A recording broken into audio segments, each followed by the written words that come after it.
Hello बच्चों।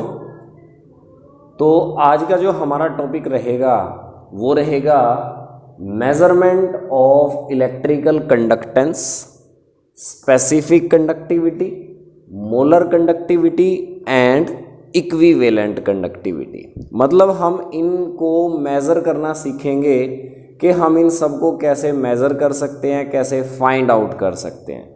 ये आज का हमारा टॉपिक है। देखो, इन सब चीज़ों को फाइंड आउट करने के लिए हमें रेजिस्टेंस का पता होना चाहिए, क्योंकि एक बार हमें रेजिस्टेंस पता चल गया तो ये बाकी चीज़ें हम इजीली कैलकुलेट कर सकते हैं। क्यों? क्योंकि जो हमारी कंडक्टेंस है it is reciprocal of the resistance. Resistance का रिवर्स कर देंगे तो हमारे पास कंडक्टेंस आ जाएगी। के कैसे निकालेंगे? Specific conductivity. स्पेसिफिक कंडक्टिविटी होती है 1/r इंटू L/A। पिछले वीडियो में मैंने आपको इन सब के न्यूमेरिकल्स कराए थे, उसमें फॉर्मूले आपको बता दिए थे। तो अगर आपको रेजिस्टेंस पता है आप C निकाल सकते हो, कंडक्टेंस निकाल सकते हो। कंडक्टेंस पता है तो कंडक्टिविटी, स्पेसिफिक कंडक्टिविटी निकाल सकते हो 1/r इंटू L/A। L/A आपका सेल कॉन्स्टेंट होता है, और एक बार आपको K पता लगी तो लैम्डा m निकाल सकते हो, K इंटू 1000 बाय मोलैरिटी। ये फॉर्मूला लगा करके आप मोलर कंडक्टिविटी निकाल सकते हो एंड इक्विवेलेंट कंडक्टिविटी निकाल सकते हो।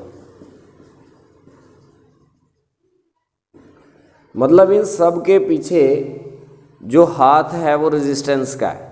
ये अगर हमें पता चल जाए तो ये सारे बड़ी इजीली कैलकुलेट हो सकते हैं। तो हम सीखेंगे सबसे पहले कि रेजिस्टेंस को कैसे निकालें, क्योंकि ये सारी चीज़ें इजीली पता लग जाएंगी अगर हमें रेजिस्टेंस पता है। So once we know the resistance of a conductor, we can easily find out its conductance, its specific conductivity, its molar conductivity and its equivalent conductivity। अब हमारे पास बात आई कि हम रेजिस्टेंस कैसे निकालें, तो मैं यहां पर आपको बताता हूं।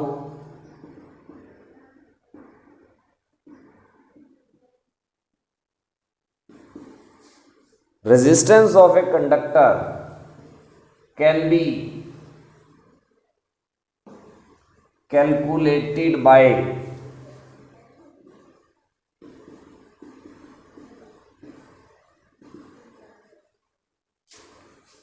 Wheatstone bridge method. ये मेथड हम अप्लाई करेंगे to find out the resistance of a conductor. ये व्हीटस्टोन ब्रिज मेथड आप लोग फिजिक्स में भी पढ़ेंगे और यहाँ भी आपके पास है। क्या होता है व्हीटस्टोन ब्रिज के अंदर? व्हीटस्टोन ब्रिज के अंदर आपके पास 4 रेजिस्टेंसेस होते हैं।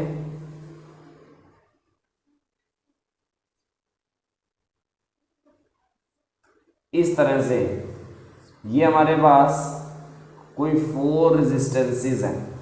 ये R1 है, ये R2 है, ये R3 है और ये R4 है। 4 रेजिस्टेंस होते हैं व्हीटस्टोन ब्रिज मेथड में, और इन्हें हमने बैटरी के टर्मिनल्स के साथ कनेक्ट कर रखा है। ठीक है जी। यहाँ बीच में हमारे पास गैल्वेनोमीटर है। गैल्वेनोमीटर से हमें डिफ्लेक्शन पता चलेगी। ये गैल्वेनोमीटर कनेक्टेड है। ठीक है प्यारे बच्चों। R1 आपका वेरिएबल है। वेरिएबल का मतलब ये आप अपने अकॉर्डिंग लगा सकते हो, कितनी भी इसकी वैल्यू हो सकती है, वो आपको पता है वेरिएबल है, चेंज कर सकते हो आप अपनी तरफ से। और ये आपका अननोन रेजिस्टेंस है जिसे आपने फाइंड आउट करना है। R3 एंड R4 आपके नोन हैं, इनकी वैल्यूज आपको पता है। तो 4 रेजिस्टेंसेस हो गए व्हीटस्टोन ब्रिज में, R1, R2, R3, R4। R1 is variable, R2 is unknown, R3 and R4 are known resistances. हमने इसमें करंट अप्लाई करना है। करंट अप्लाई करने के बाद गैल्वेनोमीटर में क्या आएगी? डिफ्लेक्शन आएगी, और गैल्वेनोमीटर अपनी रीडिंग शो करना शुरू करेगा। जिस स्टेज के ऊपर गैल्वेनोमीटर अपनी डिफ्लेक्शन देना बंद कर देगा, यानी कि गैल्वेनोमीटर में नल पॉइंट आ जाएगा या गैल्वेनोमीटर की सुई जो है एक जगह पर आकर के रुक जाएगी, उस स्टेज पर आपने ये फॉर्मूला लगाना है R1/R2 is equal to RG/R4। ये फॉर्मूला लगेगा हमारा, और इसमें R1 जो आपका वेरिएबल है वो कहाँ से आया, वो गैल्वेनोमीटर से आया। R3 R4 ऑलरेडी हमें पता है, R2 अननोन है, ये फॉर्मूला हमने लगाया और फॉर्मूले में हमने R1 पता है, R2 पता है, R3 पता है, यहाँ से हम क्या निकाल सकते, सॉरी R1 R3 R4 पता है, R2 हम यहाँ से फाइंड आउट कर सकते हैं। So this method is used to find out the resistance of a conductor।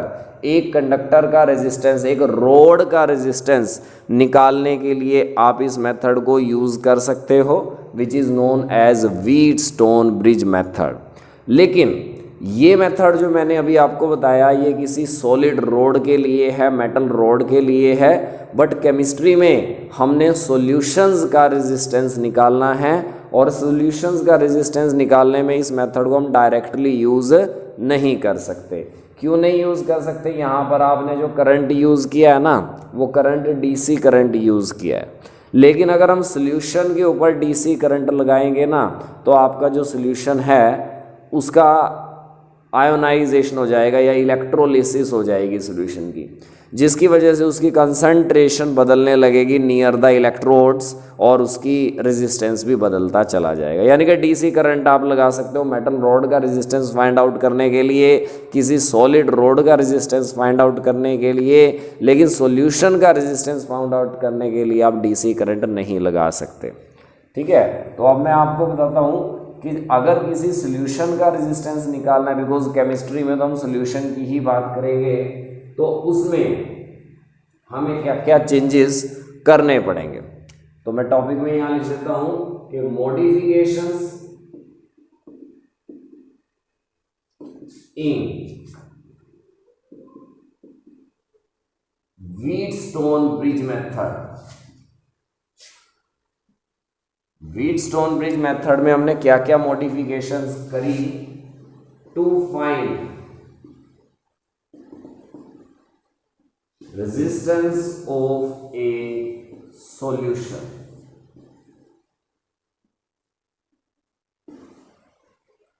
आपको किसी सॉल्यूशन का रेजिस्टेंस निकालना है, और उसका रेजिस्टेंस निकालने के लिए आपको कुछ चेंजेस करने पड़ेंगे, और वो चेंजेस क्या करने पड़ेंगे, एक चेंजेस तो मैंने आपको बता दिया कि आपका जो डीसी करंट है उसकी जगह आप एसी करंट यूज करें। क्यों करें, ये भी मैंने आपको बता दिया कि जो आपका सॉल्यूशन है अगर उस पर आप डीसी करंट अप्लाई करते हैं, then what will happen, electrolysis of the solution will take place. Electrolysis का मतलब आयन में ब्रेक करेगा, कटायन कैथोड की तरफ भागेंगे, अनायन एनोड की तरफ भागेंगे, कैथोड एनोड पर जाकर के वो लिबरेट हो जाएंगे, जिससे सॉल्यूशन की कंसंट्रेशन बदलेगी, और कंसंट्रेशन बदलने से उसका रेजिस्टेंस भी बदल जाएगा। So we can not use DC current to find out the resistance of a solution. तो उस प्रॉब्लम को सॉर्ट आउट करने के लिए हम डीसी की जगह एसी अल्टरनेट करंट यूज कर लेते हैं। पहला मॉडिफिकेशन तो ये किया, क्यों किया वो भी बता दिया। दूसरा चेंज जो आपके पास रहेगा वो ये रहेगा कि अगर हम एसी करंट लगा देते हैं ना, तो जो हमारा गैल्वेनोमीटर था व्हीटस्टोन ब्रिज में, वो गैल्वेनोमीटर अपना नल पॉइंट डिटेक्ट नहीं कर पाता। यानी कि गैल्वेनोमीटर जो अपनी वर्किंग करता है वो डीसी करंट में वर्किंग करता है। अगर आपने एसी करंट लगा दिया तो आपका गैल्वेनोमीटर काम नहीं करेगा, ठीक है ना, इजीली। तो उसको प्रॉब्लम को सॉर्ट आउट करने के लिए हमें गैल्वेनोमीटर की जगह भी कुछ और लगाना पड़ेगा। तो दूसरा चीज हम लोग क्या करेंगे, galvanometer is replaced by earphone. आप गैल्वेनोमीटर हटाओ, उसकी जगह एक ईयरफोन, ईयरफोन मतलब कान में लगा करके आप उसकी आवाज़ सुन सकते हो, जैसे आप हेडफोन यूज़ करते हो वैसा ही एक इंस्ट्रूमेंट है, ठीक है ना। इसमें आवाज़ आएगी, वो मैं अभी आपको आगे बताऊंगा कैसे साउंड से हम डिटेक्ट करेंगे। तो ईयरफोन यहाँ पर लगाना है इन प्लेस ऑफ गैल्वेनोमीटर। और तीसरा चेंज जो आपने करना है वो तीसरा चेंज है कि जो आपके इलेक्ट्रोड्स यूज करोगे करंट पास करने के लिए, प्लेटिनम के इलेक्ट्रोड्स आप यूज करोगे करंट पास करने के लिए सॉल्यूशन में से, उन प्लेटिनम के इलेक्ट्रोड्स के ऊपर आपने कोटिंग कर लेनी है किस चीज की, प्लेटिनम ब्लैक की। क्यों करी है coating, to reduce polarisation,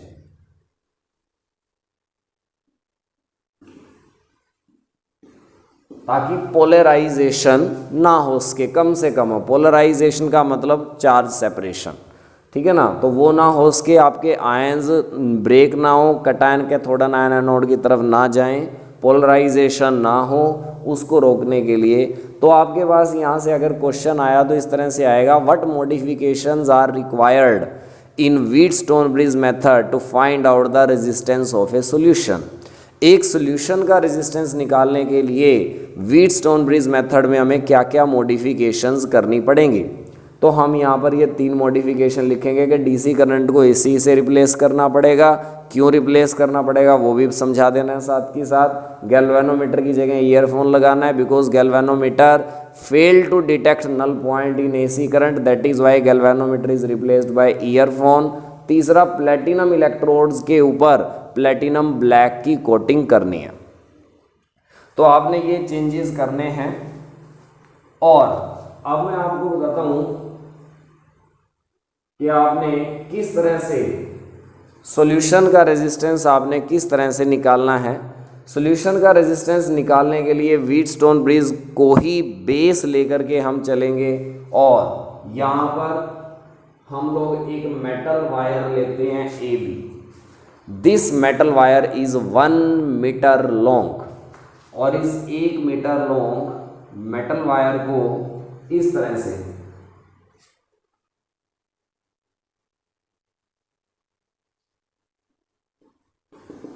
connect कर देना है अल्टरनेट करंट की हेल्प से। ये अल्टरनेट करंट है, AC करंट है, ये हम अप्लाई करेंगे। और यहां पर हमने क्या करना है, इस तरह से हमने ये कनेक्शंस लगाने हैं।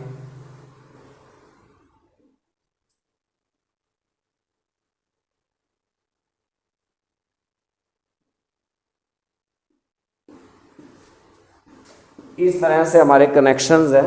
सबसे पहले हमने क्या करना है, ये हमारी AB वायर 1 मीटर लंबी है। यहाँ पर हमने कोई अपनी मर्जी का रेजिस्टेंस लगा लेना है। कोई भी रेजिस्टेंस हम यहाँ पर लगा सकते हैं, ठीक है। प्रैक्टिकली हम ये कर रहे हैं। यहाँ रेजिस्टेंस है, कितने ओम का रेजिस्टेंस है ये हम हमारी मर्जी से लगा सकते हैं। 10 ओम, 20 ओम, 50 ओम, 100 ओम, 200 हम अपनी मर्जी से कितने ओम का रेजिस्टेंस यहाँ से लगा सकते हैं। व्हीटस्टोन ब्रिज में 4 रेजिस्टेंसेस थे, जिनमें से 3 पता थे, एक निकालना था। यहाँ भी एक रेजिस्टेंस ये है जिसकी वैल्यू हमें पता है, ठीक है। और यहाँ पर हमने क्या करना है, यहाँ पर हमने एक सेल लेना है जिस सेल का नेम है कंडक्टिविटी सेल। ये कंडक्टिविटी सेल हम यूज़ करेंगे to find out the resistance of a solution. इस कंडक्टिविटी सेल में प्लेटिनम की वायर्स हैं, प्लेटिनम की वायर्स हैं, और प्लेटिनम की ही नीचे फॉयल है, प्लेटिनम की ही बनी हुई नीचे फॉयल है, जिसके ऊपर प्लेटिनम ब्लैक की कोटिंग कर रखी है। सील बंद कर रखी है ये कांच के साथ, और इस तरह से एक कांच का होलो सिलेंडर लिया है जो नीचे से खुला है। नीचे से ये सिलेंडर आपका खुला है, इस तरह से नीचे से आपका ये सिलेंडर ओपन है, इस तरह से नीचे से खुला पड़ा है और ऊपर से ये बंद है। तो आपने जिस सॉल्यूशन का रेजिस्टेंस निकालना है, इस सेल को आप उस सॉल्यूशन के अंदर डिप करोगे। ये मैंने एक बीकर लिया, और इस बीकर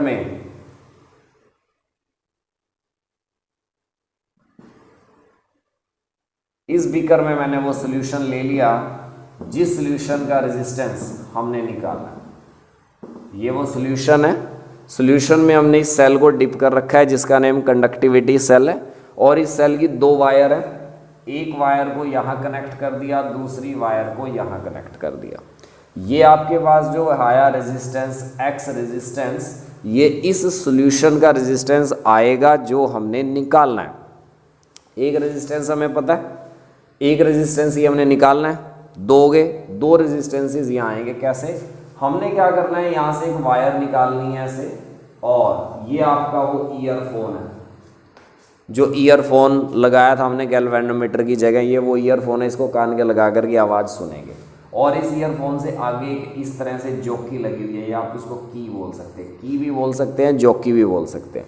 इस की को आपने क्या करना है, इस 1 मीटर लंबी वायर के ऊपर रख करके देखना है, यहाँ यहाँ यहाँ यहाँ यहाँ अलग अलग जगह पर रख करके देखना है, और ये ईयरफोन आपने आपके कानों में लगाना है और आवाज़ सुननी है।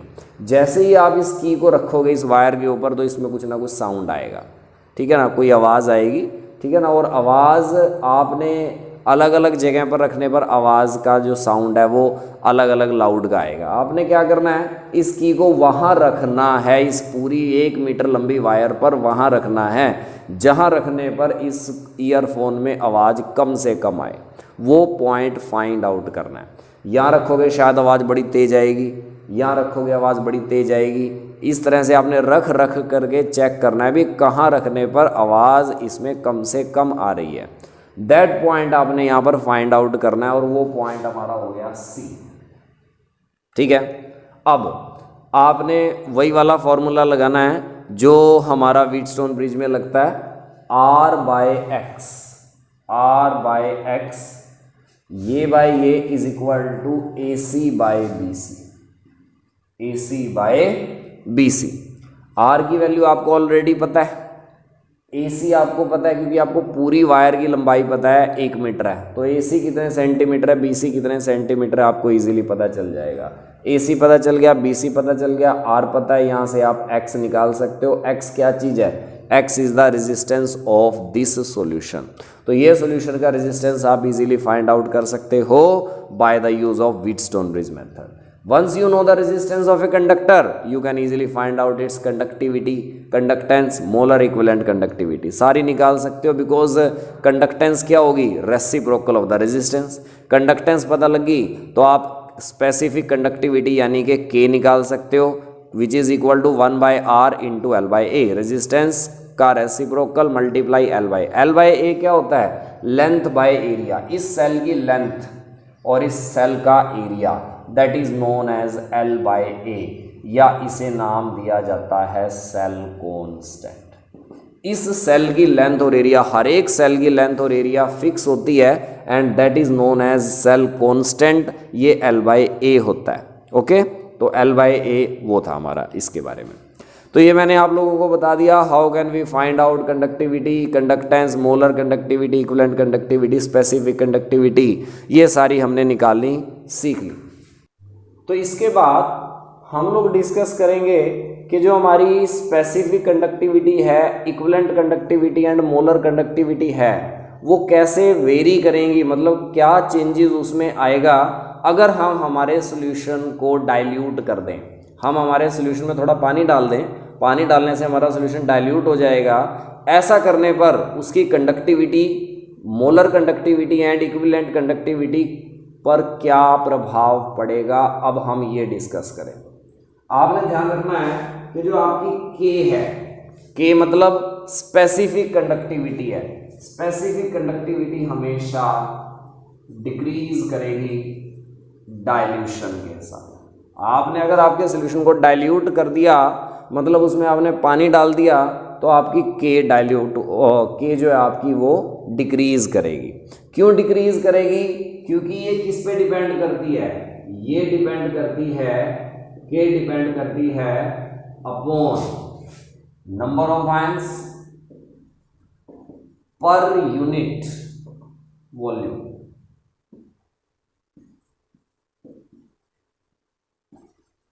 1 सेंटीमीटर क्यूब, एक यूनिट वॉल्यूम क्या होगी, 1 सेंटीमीटर क्यूब ले लूँ मैं, ठीक है। तो 1 सेंटीमीटर क्यूब वॉल्यूम में टोटल नंबर ऑफ आयंस कितने हैं, इसके ऊपर हमारी K डिपेंड करती है। And we know it very well कि जब हम सोल्यूशन को करेंगे डाइल्यूट, सोल्यूशन को डाइल्यूट करेंगे, देन व्हाट विल हैपन, जो हमारे पार्टिकल्स हैं वो दूर दूर जाएंगे। पार्टिकल्स दूर दूर जाने का क्या मतलब है, कि पर यूनिट वॉल्यूम में नंबर ऑफ पार्टिकल्स जो हमारे कम रह जाएंगे। तो number of particle per unit volume कम होएंगे तो हमारी के जो है वो डिक्रीज करेगी। तो सबसे पहले हम ये लिखेंगे कि specific conductivity decreases with dilution because it depend upon number of ions पर unit volume. Since upon dilution what will happen, number of ions पर यूनिट वॉल्यूम डिक्रीजेस, पर यूनिट वॉल्यूम में हमारे नंबर ऑफ आयंस जो है वो कम होंगे and hence के ऑल्सो डिक्रीजेज या स्पेसिफिक कंडक्टिविटी ऑल्सो डिक्रीजेज। तो ये तो अभी मैंने बात करी है के की, मतलब स्पेसिफिक कंडक्टिविटी की। अब अगर हम बात करें हमारी मोलर एंड इक्विवेलेंट कंडक्टिविटी की, तो ये बता देता हूं कि जो हमारी lambda M and lambda E Q है ये बढ़ेंगी विद डाइल्यूशन। ये डाइल्यूशन के साथ बढ़ेंगी, ठीक है। तो क्यों बढ़ेंगी ये, इसका हम अलग अलग से एक्सप्लेनेशन करते हैं। स्ट्रॉन्ग इलेक्ट्रोलाइट का केस अलग लेते हैं, वीक इलेक्ट्रोलाइट का केस अलग लेते हैं। तो ये तो हमारे पास variation of the specific conductivity. अब बात करते हैं मोलर एंड इक्विवेलेंट कंडक्टिविटी की, और स्ट्रॉन्ग वीक के लिए अलग अलग। स्पेसिफिक कंडक्टिविटी घट रही है, मोलर एंड इक्विवेलेंट बढ़ रही है विद डाइल्यूशन। चाहे वो स्ट्रॉन्ग हो चाहे वो वीक हो, दोनों की बढ़ती है, बट कैसे बढ़ती है एक्सप्लेनेशन दोनों का हम अलग अलग से करेंगे। तो सबसे पहले हम स्ट्रॉन्ग का केस लेते हैं, variation of lambda M and lambda E Q of strong electrolyte with dilution.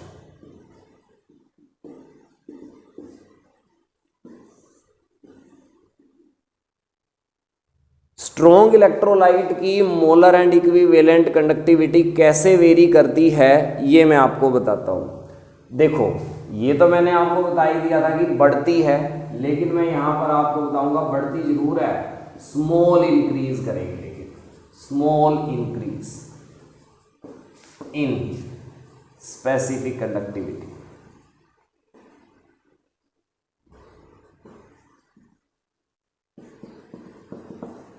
जो आपकी स्पेसिफिक कंडक्टिविटी है वो बढ़ेगी डाइल्यूशन के साथ, but there is small increase in specific conductivity, थोड़ी बढ़ेगी विद डाइल्यूशन,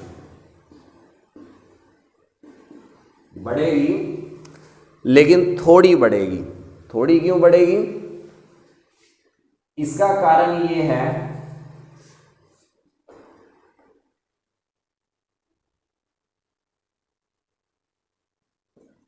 जो आपका स्ट्रॉन्ग इलेक्ट्रोलाइट है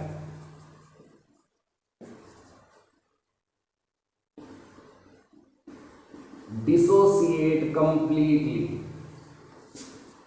इनटू आयंस इन सॉल्यूशन। देखो जो हमारी जो लैम्डा एम या लैम्डा ई क्यू है ना, ये डिपेंड करती है सॉल्यूशन में टोटल आयन कितने हैं और इंटर आयनिक डिस्टेंस कितना है। जो lambda M and lambda E Q है दो बातों पर निर्भर करती है। दो बातें कौन कौन सी है, दो बातें, एक तो total number of ions solution में कितने हैं, और दूसरी बात है इंटर आयनिक डिस्टेंस कितना है इनका आपस में। इन दो बातों पर निर्भर करती है हमारी मोलर एंड इक्विवेलेंट कंडक्टिविटी। अब देखिए अगर हम बात कर रहे हैं स्ट्रॉन्ग इलेक्ट्रोलाइट है, तो मैंने ऊपर लिख दिया है कि स्ट्रॉन्ग इलेक्ट्रोलाइट में टोटल नंबर ऑफ आयंस जो हैं वो चेंज नहीं होते, बिकॉज स्ट्रॉन्ग इलेक्ट्रोलाइट उसको बोला जाता है जो पूरी तरह से डिसोसिएट करता है सॉल्यूशन में ऑल कंसंट्रेशन के ऊपर। यानी कि जब आपने उसको डाइल्यूट कर दिया तब भी उसके आयन उतने ही रहे, क्योंकि वो पहले ही कंप्लीटली डिसोसिएटेड था। तो total number of ions in solution बदले नहीं, बदला तो क्या बदला, डाइल्यूट करने पर what will happen, inter ionic distance बढ़ गया, और इंटर आयनिक डिस्टेंस के बढ़ने से आयन की मोबाइलिटी बढ़ जाती है, movement of the ion increase करती है। That is why strong electrolyte की मोलर कंडक्टिविटी बढ़ेगी, बट थोड़ी बढ़ेगी, because of increase in the inter ionic distance. Inter ionic distance के बढ़ने की वजह से बढ़ेगी, और ये वाला यानी कि एक फैक्टर ही फेवर कर रहा है, दूसरे वाला कोई फेवर नहीं कर रहा। दूसरे में एक फैक्टर में तो नंबर ऑफ आयंस बदले नहीं, हाँ सिर्फ इंटर आयनिक डिस्टेंस जरूर बढ़ा है। That is why there is small increase in molar conductivity for strong electrolyte with dilution. बढ़ेगी लेकिन थोड़ी बढ़ेगी। और इसे हम ग्राफ से रिप्रेजेंट कर सकते हैं। ग्राफ से कैसे रिप्रेजेंट करते हैं? ये हमारे पास एक ग्राफ हमने लिया, और इस ग्राफ में इधर तो हम लोग ले लेते हैं कंसंट्रेशन, और इधर हम ले लेते हैं लैम्डा एम सी, मतलब molar conductivity at C concentration, and this is graph. ये हमारे पास ग्राफ है। ये ग्राफ किसके लिए है? KCl के लिए। KCl is a strong electrolyte. तो ग्राफ से हमें पता चल रहा है थोड़ी थोड़ी बढ़ रही है। इधर कंसंट्रेशन आपकी इंक्रीज हो रही है, इधर कंसंट्रेशन आपकी डिक्रीज हो रही है। जब आपने सोल्यूशन को डाइल्यूट करा तो उसकी कंसंट्रेशन डिक्रीज करती है, इसलिए हम यूं चलेंगे। मतलब स्टार्टिंग पॉइंट हमारा इधर से होएगा, यहाँ से चल रहे हैं, डाइल्यूट करा थोड़ा सा और बढ़ गई, डाइल्यूट करा और बढ़ गई और बढ़ गई, मतलब ये ऊपर जा रहे हैं, ऊपर जा रहे हैं यानी कि इंक्रीज कर रही है। लेकिन किसी न किसी वैल्यू पर जाकर के कॉन्स्टेंट हो गई है, और ये आपकी लैम्डा नॉट एम आ जाती है। कहने का मतलब बढ़ेगी, थोड़ी बढ़ेगी, और किसी पर्टिकुलर स्टेज तक बढ़ेगी। जब ये इस लाइन को टच कर जाएगी, आफ्टर दैट वो बढ़ेगी भी नहीं, स्मॉल इंक्रीज करेगी, after some time become constant, further वो इंक्रीज नहीं करेगी। इसीलिए जो स्ट्रॉन्ग इलेक्ट्रोलाइट की मोलर कंडक्टिविटी है, इसे एक नाम और दिया गया है लिमिटिंग मोलर कंडक्टिविटी। इसका क्या मतलब है लिमिटिंग? लिमिट का क्या मतलब होता है? जो चीज़ आगे जाकर के रुक जाए। स्ट्रॉन्ग इलेक्ट्रोलाइट की मोलर कंडक्टिविटी डाइल्यूशन से बढ़ रही है, लेकिन थोड़ी देर बाद जाकर के वो रुक जाती है, फर्दर इंक्रीज नहीं करती, पर्टिकुलर स्टेज पर किसी पर जाकर के रुक जाती है। तो इसीलिए इसकी मोलर कंडक्टिविटी को नाम दिया गया है लिमिटिंग मोलर कंडक्टिविटी, यानी कि किसी पर्टिकुलर स्टेज पर इसकी मोलर कंडक्टिविटी आकर के रुक जाती है। रुकने का मतलब फर्दर डाइल्यूट करने पर सॉल्यूशन को ये और ज़्यादा इंक्रीज नहीं करती। तो यहाँ से आपके पास एक नंबर में ये क्वेश्चन भी आ सकता है, आया हुआ है बोर्ड एग्जाम में कई बार, what is limiting molar conductivity? तो इसका आंसर हम लिखेंगे it is the molar conductivity of a strong electrolyte at maximum dilution.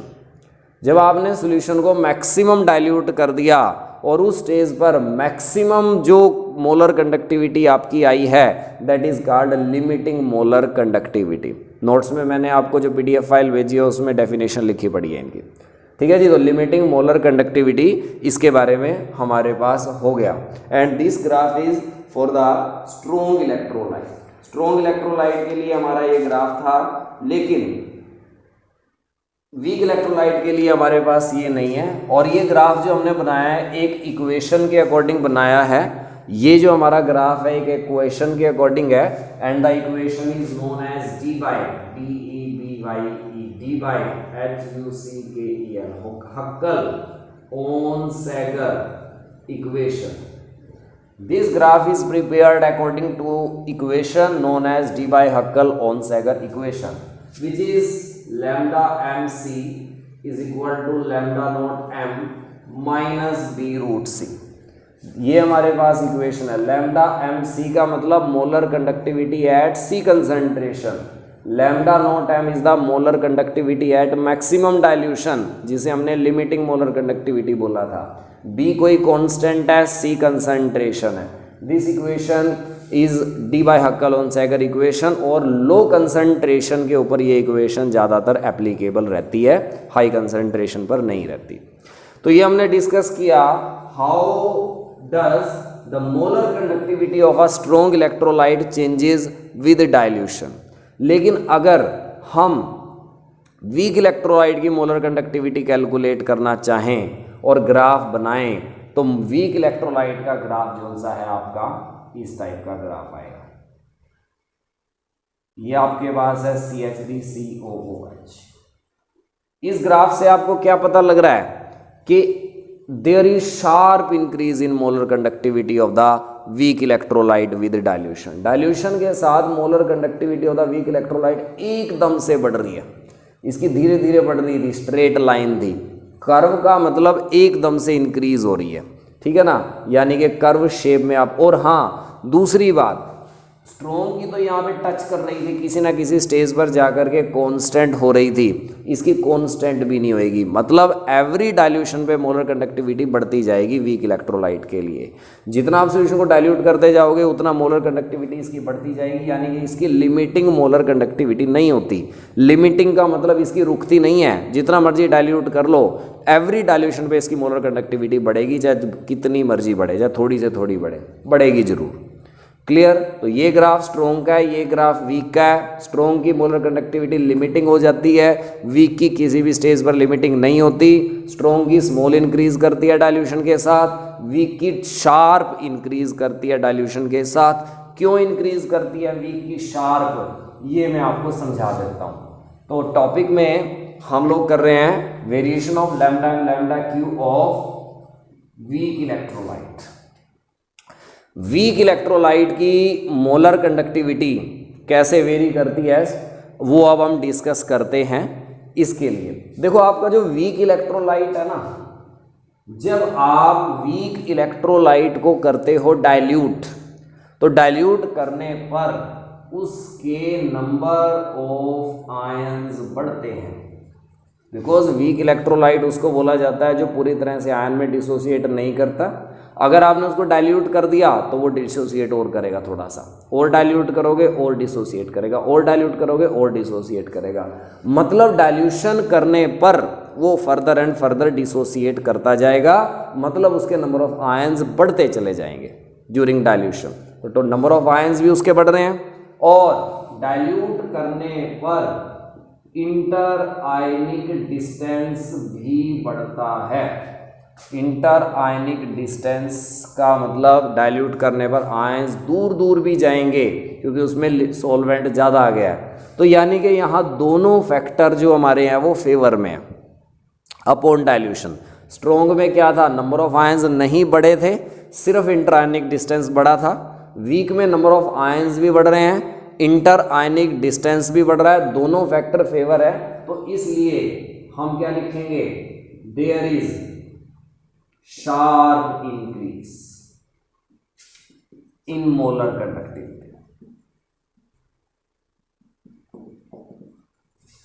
तो शार्प इंक्रीज करती है molar conductivity for strong electrolyte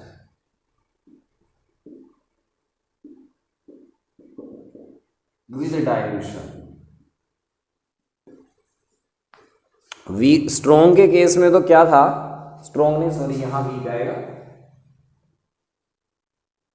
strong के केस में तो हमने पढ़ा कि स्ट्रॉन्ग की स्मॉल इंक्रीज करती है मोलर कंडक्टिविटी विद डाइल्यूशन, और वीक की मैं पढ़ा रहा हूं कि शार्प इंक्रीज करती है, ज़्यादा इंक्रीज करती है। क्यों? क्योंकि वीक को जब हम डाइल्यूट करते हैं उसके आयंस भी बढ़ते हैं, इंटर आयनिक डिस्टेंस भी बढ़ता है। That is why there is sharp increase in molar conductivity of the weak electrolyte. और ग्राफ मैंने अभी आपको बना के दिखा दिया था CH3COOH का, कि कर्व ग्राफ हमें मिलेगा और कभी भी इसकी मैक्सिमम नहीं होएगी, and does not reaches a maximum limiting value. Strong की तो किसी ना किसी स्टेज पर आकर के मैक्सिमम हो जाती थी, वीक की किसी भी स्टेज पर आकर के मैक्सिमम भी नहीं होएगी, बिकॉज वीक इलेक्ट्रोलाइट किसी भी डाइल्यूशन पर कभी भी डिसोसिएट कंप्लीटली नहीं करता है। तो इसका मतलब graphical method is not suitable for finding the molar conductivity of the weak electrolyte. Graph किसके लिए सही था, स्ट्रॉन्ग इलेक्ट्रोलाइट के लिए ग्राफ सही था, because in that case we are getting a straight line and molar conductivity किसी stage पर जाकर के रुक जाती थी।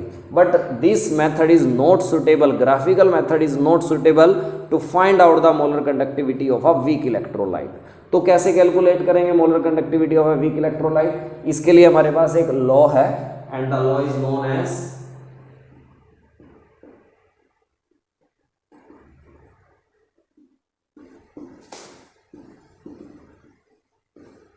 Known as Kohlrausch law. एक लॉ है कोलरोस ना, KOHLRAUSCH, कोलरोस law.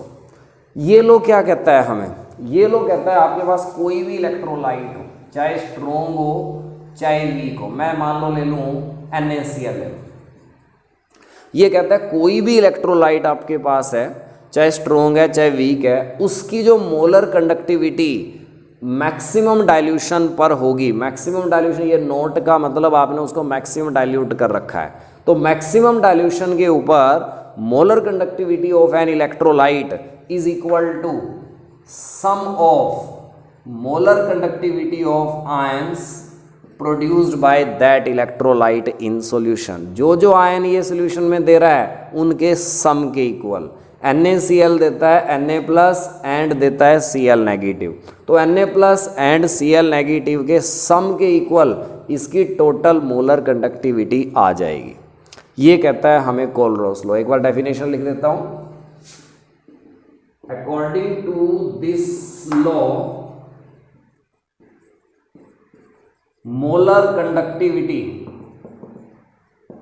Of an electrolyte at maximum dilution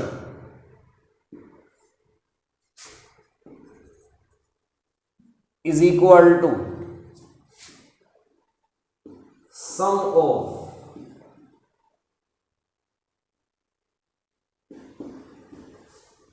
molar conductivity of ions produced by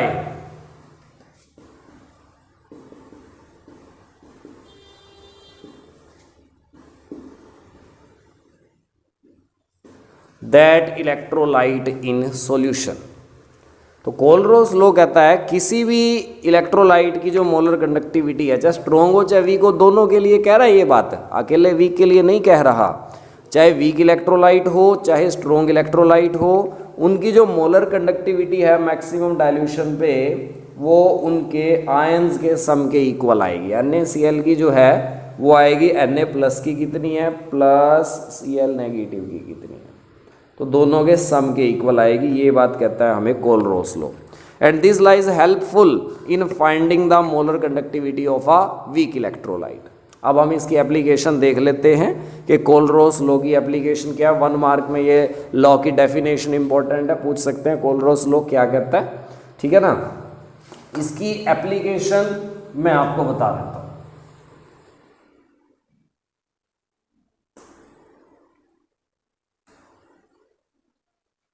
application of Kohlrausch law.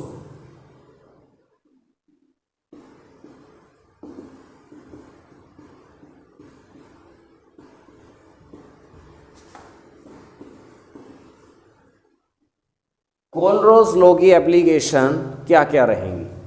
सबसे पहली तो यही वाली है जिसके लिए हमने ये लॉ भी डिस्कस करा, in finding molar conductivity of weak electrolyte. इस लॉ की हेल्प से हम किसी वीक इलेक्ट्रोलाइट की मोलर कंडक्टिविटी निकाल सकते हैं। कैसे निकाल सकते हैं जरा ध्यान से देखो। मान लो आपको मोलर कंडक्टिविटी निकालनी है CH3COOH की, एसिटिक एसिड की, lambda naught m for CH3COOH, इसकी मोलर कंडक्टिविटी आपको निकालनी है। You know it very well, according to Kohlrausch law इसकी मोलर कंडक्टिविटी कितनी होएगी एट मैक्सिमम डाइल्यूशन। इसकी मोलर कंडक्टिविटी होएगी lambda m for CH3COO negative plus lambda naught m for H positive. ठीक है, ये अभी मैंने आपको समझाया था भी किसी भी इलेक्ट्रोलाइट की मोलर कंडक्टिविटी मैक्सिमम डाइल्यूशन पे इसके आयंस के सम के इक्वल होती है। अब अगर हमें कोई 3 स्ट्रोंग इलेक्ट्रोलाइट की मोलर कंडक्टिविटी पता हो तो हम इसकी निकाल सकते हैं। और वो 3 स्ट्रोंग इलेक्ट्रोलाइट कौन कौन से होंगे। पहला स्ट्रोंग इलेक्ट्रोलाइट वो होगा जिसमें ये जरूर हो, ठीक है, और दूसरा स्ट्रोंग इलेक्ट्रोलाइट वो होगा जिसमें ये जरूर हो, तीसरा कोई और है वो अभी मैं बताता हूँ। मान लो कि आपके पास लैम्डा m CH3COO Na की पता है, CH3COO Na एक स्ट्रोंग इलेक्ट्रोलाइट है, इसमें CH3COO है, तो पहला स्ट्रोंग ऐसा होना चाहिए जिसमें ये है, तो मैंने लिख दिया। दूसरा स्ट्रोंग होना चाहिए जिसमें ये H जरूर हो, मतलब वीक वाले दोनों आयन वाले दो स्ट्रोंग लेने हैं। एक स्ट्रोंग ऐसा जिसमें वीक वाले का कटायन हो, एक स्ट्रोंग ऐसा जिसमें वीक वाले का अनायन हो। तो एक स्ट्रोंग तो मैंने ले लिया जिसमें CH3COO है। अब एक स्ट्रोंग ऐसा लेना है जिसमें H+ जरूर हो। मैंने ले लिया लैम्डा नॉट M4HCl। तीसरा जो स्ट्रोंग होगा वो इन दोनों को मिला करके बनेगा। CH3COO इसमें है, H इसमें है, जो इन दोनों में नहीं है वो कौन कौन है, Na और Cl है। यानी कि तीसरा स्ट्रोंग इलेक्ट्रोलाइट जो सा हमारे पास होगा वो ये होगा। अगर हमें इन तीन स्ट्रोंग इलेक्ट्रोलाइट की पता है तो हम इसकी निकाल सकते हैं। कैसे? हमने इन दो को तो जोड़ना है। दो कौन कौन से जोड़ने हैं? जिसमें ये है और जिसमें ये है, उन दो को तो ऐड करना है, और जो तीसरा बचा कुछ है उसे माइनस कर देना है। तो हमारे पास इसकी वैल्यू आ जाएगी। कैसे? इसकी वैल्यू देखो किस किस के इक्वल होएगी।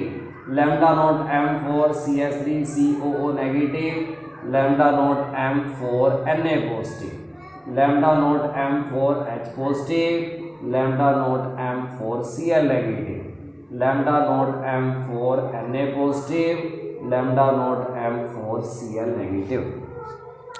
अब हमने क्या करना है? अभी मैंने आपको बताया था कि अब इन दोनों को तो ऐड कर दो, इस तीसरे को माइनस कर दो। लो जी, तीसरे को हमने कर दिया माइनस। तीसरे को माइनस करने से फायदा क्या हुआ? ये Na+ कैंसिल हो गया, ये Cl नेगेटिव, ये Cl नेगेटिव कैंसिल हो गया। बच गया क्या? बच गए आपके पास, देखो वही बच गए जिसकी वैल्यू हमने निकालनी है। Lambda naught M CH3COO negative plus lambda not MH positive, ये दोनों बचे हैं। देखो यहाँ से आप देख सकते हो आपके पास सिर्फ इन दो की वैल्यू बची है। इन दो का मतलब CH3COO नेगेटिव एंड H+। तो बड़ा आसान होता है, न्यूमेरिकल यहाँ से आ जाएगा। तीनों की वैल्यू आपको दे देगा। इसकी मान लो दे दी 100, इसकी दे दी 20, तो कितने हो गए दोनों को जोड़ के? 120 बन गया। इसकी दे दी मान लो 30, तो कितना बच गया?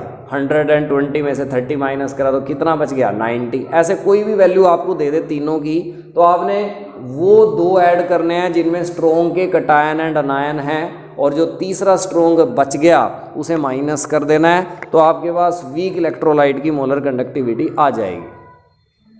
तो ये आपके पास था first application of the Kohlrausch law in finding the molar conductivity of a weak electrolyte. दूसरी एप्लीकेशन,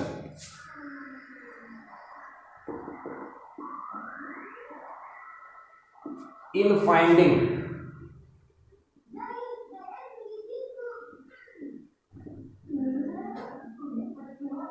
degree of dissociation। अगर आपको डिग्री ऑफ डिसोसिएशन निकालनी है जिसका सिंबल अल्फा होता है, तो आप स्ट्रॉन्ग इलेक्ट्रोलाइट की हेल्प से निकाल सकते हो। ये फॉर्मूला अप्लाई करके lambda MC by lambda naught, you will apply this formula. Molar conductivity at C concentration divide by molar conductivity at maximum dilution. अगर आप ये फॉर्मूला अप्लाई कर देते हैं, then you can easily find out the molar conductive alpha degree of dissociation. अब ये दोनों क्या चीज़ हैं? लैम्डा MC क्या है? Lambda MC is the molar conductivity eight given concentration, और इसको निकालने का तरीका हम पीछे कर चुके हैं, K × 1000 बाय मोलैरिटी। ये फॉर्मूला और इसके न्यूमेरिकल भी करे थे। इस फॉर्मूला से आपकी लैम्डा MC आएगी, और लैम्डा नॉट M अभी मैंने पहली एप्लीकेशन में आपको सिखाई थी कोलरॉस लॉ की हेल्प से। इस लॉ की हेल्प से, कोलरॉस लॉ की अभी वो सिखाई थी, भी दो स्ट्रोंग को जोड़ लो, तीसरे स्ट्रोंग को माइनस कर दो। वैसे आपने लैम्डा नॉट M निकालनी है और लैम्डा MC ऐसे निकालनी है, दोनों को डिवाइड कर देना है, अल्फा आ जाएगा, डिग्री ऑफ डिसोसिएशन आ जाएगा। तो ये सेकंड एप्लीकेशन है। Third application in finding dissociation constant.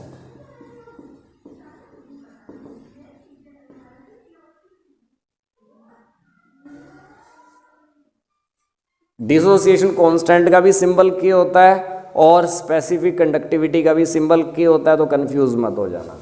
यहाँ पर जो आपने के जो सिंबल लिया है वो डिसोसिएशन कांस्टेंट का सिंबल लिया है। इसको निकालने का तरीका ये है, C alpha square upon 1 minus alpha.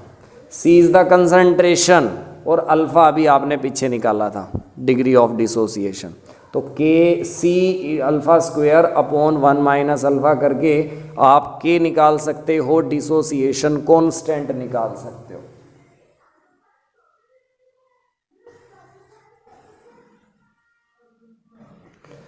और लास्ट एप्लीकेशन जो आपके पास रहेगी, last application in finding solubility of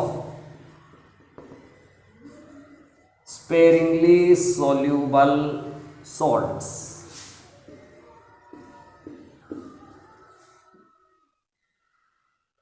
कुछ सॉल्ट हमारे पास जो हैं वो स्लाइटली सोल्यूबल होते हैं, जिन्हें हम स्पेरिंगली सोल्यूबल बोलते हैं। मतलब वो सॉल्ट ऐसे हैं किसी भी कंसंट्रेशन पर कंप्लीटली डिसोसिएट होते ही नहीं हैं, उनको हम नाम देते हैं sparingly soluble salt. Lead sulphate ऐसा ही है, it is an example of sparingly soluble salt. ठीक है जी। तो स्पेरिंगली सोल्यूबल सॉल्ट उनको बोला गया which does not dissociate completely. AgCl, BaSO4, इनकी सोल्यूबिलिटी आप निकाल सकते हो कोलरोस लॉ की हेल्प से। कोलरोस लॉ से आप लोग एक फॉर्मूला अप्लाई करोगे, K इंटू 1000 बाय मोलैरिटी हमारे पास होता है molar conductivity, lambda m is equal to K into 1000 by molarity. ये फॉर्मूला होता है मोलर कंडक्टिविटी फाइंड आउट करने का। बस हमने क्या करना है, मोलैरिटी की जगह सॉल्युबिलिटी कर देना है और लैम्डा m की जगह, ये लैम्डा m क्या था, molar conductivity at C concentration था, इसको थोड़ा सा चेंज कर देना। आपने लिखना lambda naught m is equal to K into 1000 by solubility. मतलब molar conductivity at maximum dilution Kohlrausch law से पता लगी कि आपका यहाँ पर क्या है, स्पेसिफिक कंडक्टिविटी जो थी वही है, स्पेसिफिक कंडक्टिविटी है यहाँ के का सिंबल, 1000 डिवाइड बाय सोल्यूबिलिटी। तो सोल्यूबिलिटी इधर ले जाओ, लैम्डा नोट m नीचे ले आओ, सोल्यूबिलिटी इज इक्वल टू कितनी आ गई, solubility is equal to K into 1000 by lambda naught m.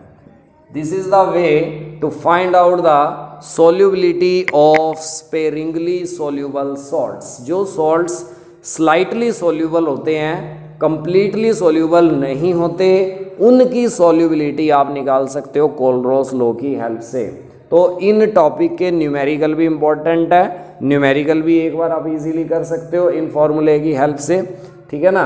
और डेफिनेशन भी इम्पोर्टेंट है कोलरोस लॉ की काफ़ी ज़्यादा। और जो टॉपिक कराया variation of the molar and equivalent conductivity of the strong and weak electrolyte, वो तो वेरी वेरी इंपॉर्टेंट है 3 नंबर में। 1 नंबर में लिमिटिंग मोलर कंडक्टिविटी क्या होती है, ये इंपॉर्टेंट है। तो ये टॉपिक था आपका सारा, ये मैंने आपको डिस्कस करा दिया। नेक्स्ट टॉपिक फिर हम अगली वीडियो में डिस्कस करेंगे। Thank you very much.